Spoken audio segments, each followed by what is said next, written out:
আসসালামু আলাইকুম বন্ধুরা। আজকে আমরা ডুব দেব কনজুরিং সিরিজের শেষ গল্পে, দ্য কনজুরিং লাস্ট রাইটস। গল্পের শুরুটা হয় 1964 সালের সময়কে দেখিয়ে। আমরা দেখতে পারি ওয়ারেন দম্পতি, ইড ওয়ারেন ও লরেন ওয়ারেনকে। তারা তাদের প্রথম ভৌতিক কেস তদন্ত করার জন্য এক প্রাচীন জিনিসপত্রের দোকানে গিয়েছিল। লরেন ওয়ারেন ছিল গর্ভবতী। তারা দুজন সেখানে গিয়ে জানতে পারে দোকানের মালিক নিজেই নিজের গলায় দড়ি দিয়ে আত্মহত্যা করেছে।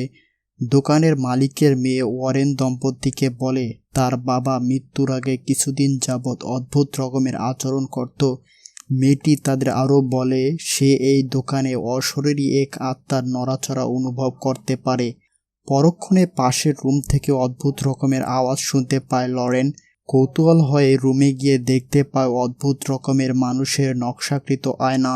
লরেন অনুভব করতে পারে আয়নাটি যেন মানুষের মতো জীবন্ত, হয়তো কোনো আত্মার উপস্থিতি রয়েছে। লরেন যখন হাতের আঙুল দিয়ে আয়নাটি স্পর্শ করে তখন আয়নাটি নিজে থেকে ফেটে যায়। তারপর লরেনের প্রসব বেদনা শুরু হয়, সাথে লরেন তার ভবিষ্যতের চেহারা ও পেটের বাচ্চাকে দেখতে পায়। লরেন যখন ব্যথায় কাতরাতে থাকে, ইট এসে লরেনকে হসপিটালে নিয়ে যায়। লরেনের ডেলিভারির সময় লরেন এক আত্মার উপস্থিতি লক্ষ্য করতে পারে। এরপর যখন বাচ্চা জন্ম নেয় তারা দেখে বাচ্চাটি মৃত। মৃত বাচ্চা দেখে লরেন ও ইট কান্নায় ভেঙে পড়ে। লরেন ঈশ্বরের কাছে প্রার্থনা করতে থাকে। কিছু সময় পর বাচ্চাটি অলৌকিকভাবে কান্না করে ওঠে। এটা দেখে সেখানে উপস্থিত ডাক্তার ও নার্সরা অবাক হয়ে যায়। লরেন ও ইট তাদের জীবিত বাচ্চাকে দেখে খুশি হয়ে যায়। এরপর এক নার্স লরেনকে জিজ্ঞাসা করে আপনার মেয়ের নাম কি রাখবেন। তখন লরেন বলে জুডি। এই ঘটনার পর থেকে লরেন ও ইট তাদের কোনো কেসে জুডিকে জড়ায় না। ধীরে ধীরে জুডি বড় হতে থাকে। এর পরের দৃশ্যে আমাদের দেখানো হয় বর্তমান সময়ে 1986 সালের পেনসিলভেনিয়ার স্মল পরিবারকে দেখিয়ে। স্মল পরিবার তাদের নতুন বাসায় শিফট হয়েছে। স্মল পরিবারে 8 জন সদস্য রয়েছে। জ্যাক স্মল ও তার স্ত্রী জুনেট স্মল, জ্যাক এর বাবা মা, জ্যাক ও জুনেট দম্পতির 4 মেয়ে এবং তাদের সাথে রয়েছে পোষা একটি কুকুর। পরের দিন জ্যাকের এক মেয়ে হেদার এর জন্মদিন ছিল। জন্মদিন অনুষ্ঠানে জ্যাকের বাবা জন স্মল তার নাতিকে একটি আয়না গিফট করে। আমরা দেখতে পারি আয়নাটি সেই অভিশপ্ত আয়নাটি যা লরেনের হাতের স্পর্শের কারণে ফেটে গিয়েছিল। কিছু সময় পর কেক কাটার আয়োজন শুরু হয়। হেদার যখন ফু দিয়ে মোমবাতি নেভাতে যাবে ঠিক তখনই এক অদৃশ্য হাওয়া সে মোমবাতিটিকে নিভিয়ে দেয়। হেদার তার অন্য একটি বোনকে সন্দেহ করে, কিন্তু সেই বোনটি জানায় সে তো মোমবাতি নেভায়নি। এরপর বাড়ির ছাদের একটি অংশ ভেঙে পড়ে, হেদার আহত হয়। অন্যদিকে অরেঞ্জ দম্পতি বিশ্ববিদ্যালয়ে গিয়ে তাদের ভৌতিক অভিজ্ঞতার উপর লেকচার পরিবেশন করে। এড এর হার্টের সমস্যার জন্য ভৌতিক কেস থেকে কিছুটা দূরে আছে। লেকচারের পর তারা তাদের কন্যা জুডিকে সাথে নিয়ে বাইরের একটি রেস্তোরাঁয় খেতে আসে। হঠাৎ জুডি ও লরেন উভয় এক আত্মার উপস্থিতি অনুভব করে। জুডি অনেক ভীত হয়, তার মায়ের শেখানো মন্ত্র পড়তে শুরু করে। লরেন ও জুডির সাথে যোগ দেয় এবং তারা দুজনেই সেই আত্মা থেকে মন অন্যদিকে সরিয়ে নেয়। এদিকে স্মল পরিবারে ভৌতিক কার্যকলাপ ধীরে ধীরে বাড়তে থাকে। যেমন জেনেট বেসমেন্টে একদিন অন্ধকার কোণে এক ভয়ঙ্কর মানুষের ছায়া দেখতে পারে। পরক্ষণে আলো জ্বালালে আর দেখতে পায় না। অন্য একদিন জেনেট ফোনে কথা বলছিল, তখন অদৃশ্য এক শক্তি ফোনের তারটি টানতে থাকে। এই ঘটনা অনুধাবনের পর থেকে জেনেট ভয় পেতে থাকে। জেনেট ছাড়াও পরিবারের অন্য সদস্যরা ভৌতিক কার্যকলাপ দেখতে পেয়েছে। হেদার ও তার বোনও বুঝতে পারে এইসব ঘটনা ঘটতে শুরু করেছে এই আয়নাটি নিয়ে আসার পর থেকে। তাই তারা দুজন আয়নাটি বাইরে ডাস্টবিনে ফেলে দিয়ে আসে। পরের দিন ময়লার লোকেরা আয়নাটিকে মেশিনে ভেঙে ফেলে। এর ফলাফল আরও ভয়ঙ্কর রকমের ঘটনা ঘটতে শুরু করে। হেদারের আরেক বোন ডনের রক্তবমি শুরু হয়, মুখ দিয়ে চুল ও কাঁচ বের হতে থাকে। এই দৃশ্য দেখে পরিবারের সবাই আঁতকে ওঠে। এদিকে জুডি তার বাবার জন্মদিনে বয়ফ্রেন্ড টমকে নিয়ে আসে এবং তার মা বাবার সাথে পরিচয় করিয়ে দেয়। প্রথমের দিকে অ্যাড টমকে পছন্দ না করলেও ধীরে ধীরে পছন্দ করতে শুরু করে। টম গ্যারেজে জুডির বাবা মাকে রিং দেখিয়ে বিয়ের প্রস্তাব দেয়। অ্যাড ও লরেন তাদের মেয়ের খুশির কথা ভেবে রাজি হয়ে যায়। জন্মদিনের অনুষ্ঠানে অ্যাড ও লরেনের বিশেষ বন্ধু চার্চের ফাদার গর্ডনের ছিল। ফাদার গর্ডন অ্যাড ও লরেনের কাছে স্মল পরিবারের ভৌতিক ঘটনা নিয়ে কথা বলে। ফাদার গার্ডেন তাদের সাহায্য কামনা করে, কিন্তু অ্যাড এর হার্টের সমস্যার জন্য স্মল পরিবারকে সাহায্য করতে পারে না। অন্যদিকে স্মল পরিবারের চার্চ থেকে সাহায্যের জন্য অপেক্ষা করতে থাকে। দিন দিন আরও ভৌতিক ঘটনা বাড়তে থাকে। হেদার যখন তার জন্মদিন অনুষ্ঠানে ভিডিও দেখতে থাকে, হেদার দেখতে পায় সেই দিন মোমবাতি আসলে পাশে থাকা এক ভয়ঙ্কর লোক ফু দিয়ে নিভিয়ে দিয়েছিল। ভিডিওতে ভয়ঙ্কর লোকটিকে পরিবারের অন্য সদস্যকে দেখাতে যাবে, হেদার দেখতে পায় ভয়ঙ্কর লোক কুঠার নিয়ে তাকে মারতে আসে। হেদার চিৎকার শুরু করে দেয়। এরপর পরিবারের সকল সদস্য সেখানে চলে আসে। পুরো পরিবার বুঝতে পারে এই বাড়িতে আর থাকা যায় না, কিন্তু তারা চাইলে বাড়িটি ছেড়ে হোটেলে থাকতে পারে না। তাদের পরিবারের সদস্য ৮জন যদি হোটেলে থাকে অনেক খরচ হবে, তাই তারা কোনো উপায় না পেয়ে বাড়িতে ঘটে যাওয়া ঘটনা সম্পর্কে টেলিভিশন চ্যানেলে বলতে থাকে। এর ফলে আশানুরূপ কোনো উন্নতি না হলে প্যারানর্মাল ঘটনা আরও আক্রমণাত্মক হতে থাকে। একদিন হেদার এর দাদিকে আত্মারা সিঁড়ি থেকে ফেলে দেয়। হেদার এর দাদিকে হসপিটালে নিয়ে যাওয়া হয়। হসপিটালে নিয়ে যাওয়ার সময় ফাদার গার্ডেন তা দেখতে পায়। চার্চের সাহায্যের অপেক্ষা না করে তিনি পবিত্র জল নিয়ে বাড়িতে পিতা পুত্র পবিত্র আত্মার নামে জল ছিটাতে থাকে। ফাদার গার্ডেন বাড়ির বেসমেন্টে গিয়ে জল ছিটাতে থাকে। ফাদার গার্ডেন দেখতে পায় জল বাষ্প হয়ে হাওয়ায় মিলিয়ে যাচ্ছে। ফাদার গার্ডেন এটা দেখে তাড়াতাড়ি ব্যাগ ট্যাগ নিয়ে আরও চার্চের ফাদারের সাথে দেখা করতে যায়, কিন্তু ভয়ঙ্কর আত্মা ফাদার গার্ডেনকে নিজের বশে এনে দড়ি দিয়ে ফাঁসি দিয়ে দেয়। ফাদার গার্ডেনের মৃত্যু হয়। এর পরের দৃশ্যে দেখানো হয় জুডি তার মা লরেনের সঙ্গে বিয়ের পোশাক কেনার জন্য মার্কেটে গিয়েছে। তখন বিয়ের পোশাক নিয়ে জুডি ট্রায়াল রুমে গিয়ে আয়নার সামনে পড়তে থাকে। পরক্ষণে জুডি ভয়ঙ্কর বৃদ্ধ মহিলাকে দেখতে পায় এবং আয়নার ভিতর থেকে আত্মাটি জুডিকে মেরে ফেলার চেষ্টা করে। জুডি অনেক ভয় পেয়ে কান্না করতে থাকে। পরে লরেন এসে জুডিকে সান্ত্বনা দেয়। লরেন মেয়ের এই ভীত অবস্থায় দেখে আতঙ্কিত হয়ে পড়ে। অন্যদিকে অ্যাড টমকে তাদের ভৌতিক কেসের সময় পাওয়া জিনিসপত্রগুলো দেখাতে থাকে। ঠিক তারপরে লরেন ও জুডি এসে ফাদার গার্ডেনের মৃত্যুর খবর তাদেরকে জানায়। তারা সবাই ফাদার গার্ডেনের অন্ত্যেষ্টিক্রিয়ায় উপস্থিত হয়। ফাদার গার্ডেনের মৃত্যুতে তারা কিছুটা ভেঙে পড়ে। ফাদার গার্ডেন তাদের পরিবারের সদস্যের মতোই ছিল। অন্ত্যেষ্টিক্রিয়ায় জুডির সাথে অদ্ভুত কিছু ঘটে। জুডি যখন ফাদার গার্ডেনের কফিনে হাত দেয়, সে মৃত্যুর কারণটা বুঝতে পারে কিভাবে ফাদার গার্ডেনের মৃত্যু হয়েছে।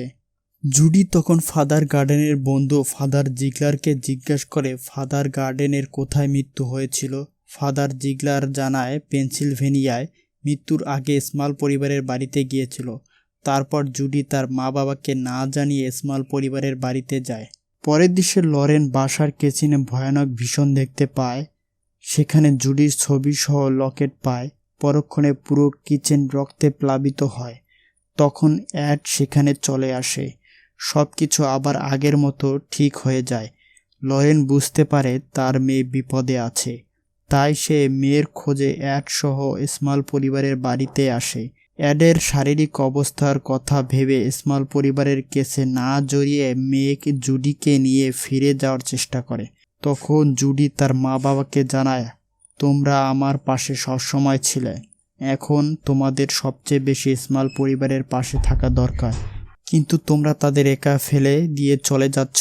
অ্যাড ও লরের মেয়ের কান্না জর্জরিত কথা শুনে স্মল পরিবারকে সাহায্য করার সিদ্ধান্ত নেয়। তারপর লরেন তার সুপ্ত প্রতিভা দিয়ে গোটা বাড়ি ঘুরে লুকোনো রহস্য জেনে ফেলে। পরে অ্যাডকে রহস্য খুলে বলে যে এখানে 3টি আত্মা আছে। এই বাড়িটি তৈরি হওয়ার পূর্বে এখানে কৃষি জমি ছিল, সেখানে তারা একটি কুঁড়ে ঘরে বসবাস করত। মেয়েটির পরক্রিয়া সম্পর্ক থাকার কারণে মেয়েটির হাজবেন্ড মেয়েটিকে ও মেয়ের মাকে কুড়ুল দিয়ে মেরে ফেলেছিল। লরেন আরও বলে যে এই 3 আত্মাকে কোনো এক চতুর্থ শয়তানি শক্তি এই পরিবারের বিরুদ্ধে লেলিয়ে দিয়েছে এবং সে নিজেই নিজেকে লুকিয়ে রেখেছে। আমাদের সেই শয়তানি শক্তিকে ধ্বংস করতে হবে। এদিকে জুডি একাই হাঁটছিল। তার মনে হলো চিলেকোঠা থেকে তার মা ডাকছে, কিন্তু সেখানে গিয়ে দেখে তার মা নেই। জুডি সেখানে সেই অভিশপ্ত আয়নাটির মুখোমুখি হয়। জুডি চিলেকোঠায় আত্মার উপস্থিতি বুঝতে পারলে সেখান থেকে চলে আসে। পরে আবার মুখোমুখি হয় ছোট পুতুলের সঙ্গে। পুতুলটি আস্তে আস্তে বড় হতে থাকে আর জুডিকে তাড়া করে। জুডি ভয় পেয়ে পালাতে থাকলে সিঁড়ি দিয়ে নামার সময় হোঁচট খেয়ে নিচে পড়ে যায়। তারপর অ্যাট ও লরেন জুডির কাছে আসে। জুডি তাদের বলে উপরের চিলেকোঠায় কিছু একটা আছে। অ্যাট ও লরেন সেখানে গিয়ে সেই অতীতের আয়নার সামনে আসে। এবার লরেন আয়নাটিকে হাত দিলে দেখে কিছুই হয় না। রাতে হেদার ও তার বোন জানায়, আমরা তো সেই আয়নাটিকে ডাস্টবিনে ফেলে দিয়েছিলাম, তাহলে আবার বাড়িতে কেমন করে আসলো? অ্যাড তখন বলে, এই সব অভিশপ্ত আয়না সহজেই আমাদের পিছু ছাড়ে না, আমরা অতীতে এই আয়নাটির সম্মুখীন হয়েছিলাম। জুডির সাথে আয়নাটির সম্পর্ক থাকায় বিধায় জুডির শারীরিক অবস্থা খারাপের দিকে যেতে থাকে। অ্যাট ও লরেনও বুঝতে পারে চতুর্থ শয়তানি শক্তিটি হলো আয়নাটি। তাই তারা সিদ্ধান্ত নেয় আয়নাটিকে তাদের বাড়ির সুরক্ষিত রুমে নিয়ে যাবে। সেখানে গেলে আর শয়তানি শক্তি থাকবে না। অ্যাড টমকে গাড়ি নিয়ে আসতে বলে। অ্যাড মন্ত্রপাঠ করে আয়নাটিকে কাপড় দিয়ে বেঁধে ফেলে। অ্যাড ও জ্যাক আয়নাটি চিলেকোঠা থেকে নামাতে থাকে। হঠাৎ পরিস্থিতি খারাপ হয়ে যায়। আয়নাটি নিজে থেকে মুক্ত হয়ে যায় এবং জ্যাকের পায়ের উপর পড়ে। জ্যাক এতে গুরুতরভাবে আহত হয়। অন্যদিকে টমকে বৃদ্ধ বুড়ির আত্মা বিভ্রান্ত করে অ্যাক্সিডেন্ট করিয়ে দেয়। গাড়ির অ্যাক্সিডেন্টে বাড়ির কারেন্টের মিটার বক্স নষ্ট হয়ে যায়, ফলে বাড়িতে অন্ধকার হয়। লরেন বাড়ির মেইন গেট বন্ধ করে দিয়ে জুডির কাছে আসলে দেখে জুডি রুমের অন্ধকার কোণে বসে আছে। জুডির চোখ লাল রঙের দেখায়। লরেন বুঝতে পারে শয়তান জুডিকে বশ করে রেখেছে। জুডি লরেনকে আক্রমণ করে বেসমেন্টে ফেলে দেয়। বাড়ির কুকুরটিকে আঘাত করে অজ্ঞান করিয়ে দেয়। জুডির এই অবস্থা দেখে তার বাবা অ্যাড এসে তাকে সামলানোর চেষ্টা করে, কিন্তু জুডি তাকেও আক্রমণ করে। অ্যাড এর হার্টের সমস্যা শুরু হয়, পরে ঔষধ খেয়ে সুস্থ হয়। লরেন বেসমেন্টে থাকা অবস্থায় কুঠারওয়ালা আত্মা আক্রমণ করতে আসে। তখন টম পিছনের দরজা দিয়ে এসে লরেনকে উদ্ধার করে। অ্যাড পরিবারের সব সদস্যদের বাহিরে পাঠিয়ে দেয়। তারা তিনজন দৌড়ে চিলেকোঠায় যায়। সেখানে গিয়ে দেখে জুডি ফাদার গর্ডনের মতো নিজের গলায় দড়ি দিয়ে আত্মহত্যার চেষ্টা করে।